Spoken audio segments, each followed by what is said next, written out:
Welcome back to the City Current Radio Show. I'm your host, Jeremy Park. We're honored to be joined by our next guest, both from Mercy Community Healthcare. We're joined by Kristi Sylvester. She's the Director of Development, and Iris O'Brien, Outreach, Education, and Marketing Coordinator. How are you two ladies doing? Great, thank you.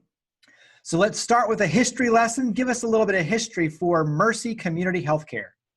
Sure. So Mercy started out as a children's clinic in 1999 here in Franklin, Tennessee. We're Franklin, Williamson County based, but we do serve all of Middle Tennessee now. But we started out in a little house in downtown Franklin, serving children who were underserved with health care, primary care, some counseling services. And since then, we have actually grown. We've moved. We are now in Williamson Square shopping center near, if you're familiar with Hobby Lobby or Garcia's Restaurant or Planet Fitness, that's where we are currently. And we now actually serve adults. So we serve people from birth all the way on up, and with primary care, with counseling services, with care coordination services, and we can kind of get into some of what we do as well. Absolutely. And one of the things that makes you unique is being Christ-centered. Talk about that foundation of just being Christ-centered, driven by prayer. Talk about what that means to the organization.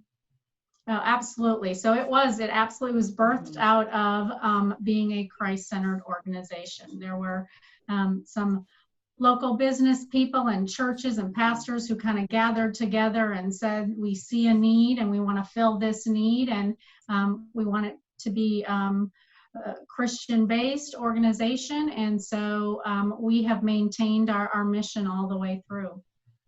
Iris, let's switch over to you. Talk about, from a programmatic standpoint, as Kristi was talking about, literally all ages now. And with that continuum of care, you've got pediatrics, you have adult primary, but you dive into the mental side as well. There's psychiatric care. So, I mean, there's a lot that is now a part of everything you're doing. So give us a little bit of a teaser for all the different programs. Well, one of the programs, we're proud of every single one of our programs, but one that we are exceptionally passionate about is our counseling program with having, 32 counselors or in 32 Williamson County schools, pre-COVID, of course, where they would go and they would enter and counsel the students there. Either they couldn't make it to the office, or it would be in addition to what they're already going through. And that sort of helps them. It's encompassing with the school system and their parents. It sort of helps the whole entire, person, from not just at the office here, because people may be different outside of the office. And so that's gone over very, very well. We also offer patient and family support services here. So if somebody calls in and said they need food, they need help with their utility bills, they need help paying their rent, we can help them along with that as well. We also refer outside of the office if, for example, somebody needs to go into a facility that for mental, help and things like that. We also offer that. We also have programs and with other subspecialists in the area where they have agreed to accept our sliding fee scale program, because we do a sliding fee scale based on the income and the household size. So they've agreed for that as well, because a subspecialty like your dentistry or your GI, they can tend to be a lot more expensive than just a primary care. So we've got a lot of partnerships in the area as well. Talk about the sliding scale and the fact that you really do work with everyone. Go ahead. Yeah, sure. So we do. We see anyone regardless of their ability to pay. So people who are uninsured, or what we may consider underinsured. You may have insurance, but your deductible is so high that you feel like you can't afford to go to the doctor anyway. So again, based on your family size and your income, you can come and see a doctor for anywhere from $25 to say $75 based on your family's income. We also do take up most commercial insurances. We also take TennCare, Medicare, Cover Kids. So really, we really do serve all people at any level, any age, any background, economic situation. So we are open to everyone. Talk about chronic health conditions as well. I think that's another area that's interesting, that you work on the chronic side. You're right. The chronic care management program is headed by one of our nurses here in the care coordination department, where she supervises about, I'd say, 6 to 7 people who follow probably about 5 to 10 patients every month. Our job would be to call to make sure that they are, number one, taking their medicine, taking their blood pressure, making sure that they don't need anything, just having just a general conversation, because a lot of times you can pick up with what's going on. They may not realize that there's a need until we hear it and we're like, oh, wait a minute, we need to help you with this. And so we'll help with that. We'll help with medications. A lot of people cannot afford their medication, even if you have insurance. So there are programs out there for patient assistance programs for medication that we help our patients. And a lot of times the medications are free. And that also, we just fill out the application for them and just go from there. And then also, we're like, okay, so they need help with this. What else do they need help with? Do they have food stamps? Do we need help getting them on food stamps as well? And some people don't have the capacity to think past the pain that they're in at the moment. And so it's up to us to make sure that we take care of the entire everything, basically. Yeah, right. And so it is very much, we base our care on integrated care. So the whole person, mind, body, spirit.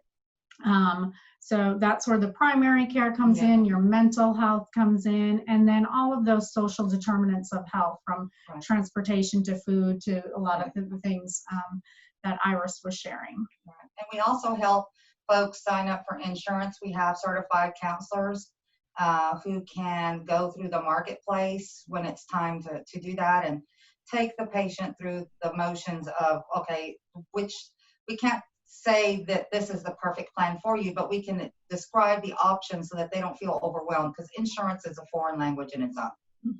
And so we're there to help them as well with that. Yeah, navigating the process. Absolutely. Talk about, for those who can see you on the screen, you two are sitting, far apart to make sure that you have the social distancing and separation. Talk about how COVID-19 has affected your operations and some of the new protocols and just what you're doing on that side of things. Sure. Do you want me to go ahead? Yeah. So, we, from the very beginning, we put a task force in place. So we have a team that has started out daily and weekly meetings, just navigating the whole process. So we have protocols in place from our triage nurses who take the very initial phone calls. We have screening phone calls before anybody can even walk into our facility. Of course, we recommend the face masks. So we're asking those questions. We're, of course, doing our due diligence when it comes to the cleaning, and we've changed up even the way that our front desk looks. We have put the plexiglass in places as well, and just being diligent in the cleaning. We also have, if anybody has shown symptoms, we do have a separate entrance and separate area within our clinic that we are testing and screening people. Gotcha. When you look at ways that we can help, you do have an upcoming event. We'll talk about the Franklin Classic in just a second, but talk about in general the ways that people can help, because you also have Angels of Mercy. You have a lot of different ways that people can plug in and be a part of your efforts. Yeah, absolutely. So we have, because we're a nonprofit, of course, we rely on lots of donors and supporters. And so we have multiple events throughout the year. We have volunteer opportunities. We do outreach events from health fairs to food distributions, those sorts of things. So there's lots of different ways that people can actually get involved.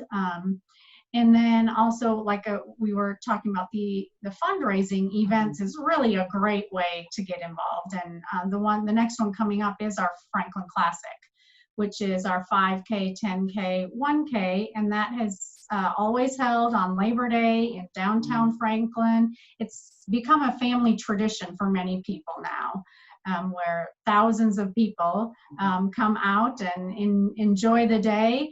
This year may look a little different. We're still trying to figure all of that out, but we are planning it. We are planning to have an in-person event. If for some reason it does come down to what we consider our plan B, we will do a virtual event, but as of right now, the city is fine. We're in communication with them, and we are able to have the event on Labor Day this year. And talk about what that looks like for registration, sponsorships. How do people start activating? Talk about that process and what that looks like. Yeah. So our registration is already open. So you can go to franklinclassic.org and register there. And again, everything's a little slow this year, so our registrations are lower than what it has been. Our sponsorships are, of course, lower because we understand businesses have had difficulties this year as well. If an organization wants to sponsor the Franklin Classic, they can contact me. Again, franklinclassic.org. You'll find my information there.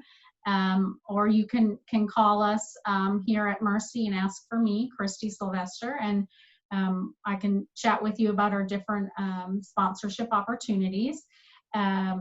Again, we just want people to come out, register, enjoy the day, and all of the funds raised will go to help support our programs here at Mercy.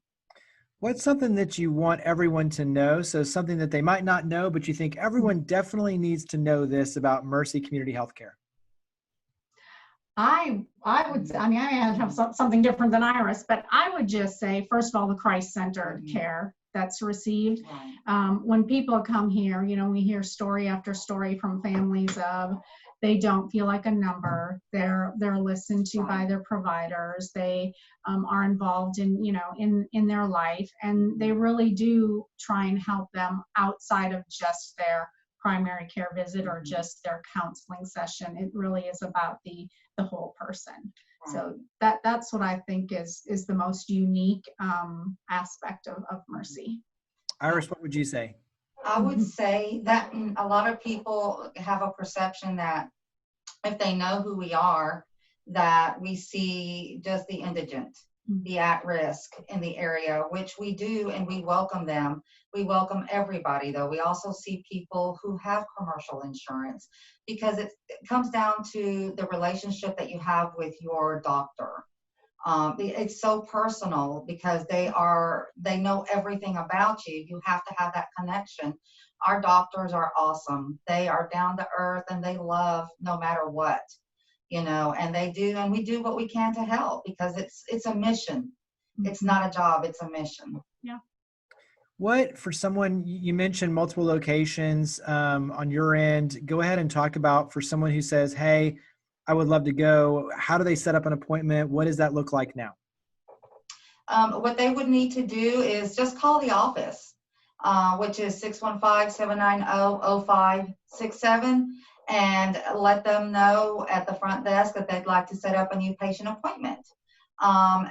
It's easy as that. If it's something that maybe they'd want to talk to somebody prior to, I know a lot of people want to ask questions, sort of like an interview, so to speak, to see if we would be a good fit. And they're more than welcome to call and ask for Iris O'Brien when they get to the, to that front desk number. And I'll be more than happy to help them with that.